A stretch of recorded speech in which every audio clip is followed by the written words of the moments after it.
BNP নির্বাচিত হয়ে ক্ষমতায় আসতে পারলে সবাইকে ফ্যামিলি কার্ড দেবে, আর নির্বাচিত হওয়ার আগেই ফ্যামিলি কার্ড দেওয়া শুরু হয়ে গেছে। ফ্যামিলি কার্ড কিন্তু ওনাদের এটা তো হচ্ছে আঞ্জুমান না, উনি আমাকে যা বুঝাইছে আমরা তো অতটা বুঝি নাই। বলছে যে এটা সহ সামনে ফ্যামিলি কার্ড দিছে, আপনি এত টাকা দিলি আপনি কোন দামে অর্ধেক দামে মাল পাইবেন। টাকা নিছে মনে করবেন 1400 টাকা নিছে, আরো 7 জনের কাছ থেকে মনে করেন 750 টাকা করে টাকা নিছে। আমাকে কইছে যে কার্ড করে দেওয়ার কোনো টাকা লাগবে না। এগুলো নিয়ে আমাকে ধোকা দিয়ে মনে করেন চলে গেছে, কোন একটা ফ্যামিলির দেয় নাই, সে ভাইগে গেছে। আমাদের গ্রামাঞ্চলের মানুষ কিংবা এখনো কিছু কিছু মানুষ সরল মনা আছে, তারা সবাইকে অকারণেই বিশ্বাস করে। তো অকারণে কাউকে বিশ্বাস করবেন না।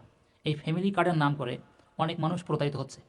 এই ভিডিওটা সর্বোচ্চ শেয়ার করে দেবেন যাতে কেউ প্রতারিত হতে না পারে। ফ্যামিলি কার্ড নির্বাচিত হওয়ার পরে দেবে বলেছিল বিএনপি, কিন্তু আগে কীভাবে দেয়? আর যদি ফ্যামিলি কার্ড দেয়ও, প্রত্যেকটা পরিবারকে যদি ফ্যামিলি কার্ড দেয় 2,500 টাকা করে ধরেন, তাহলে প্রত্যেক মাসে যে 2,500 টাকা করে ফ্যামিলি কার্ডের টাকা দেওয়া লাগে, মাসে কত হাজার কোটি টাকা লাগবে একটু কমেন্টে জানিয়ে যাবেন।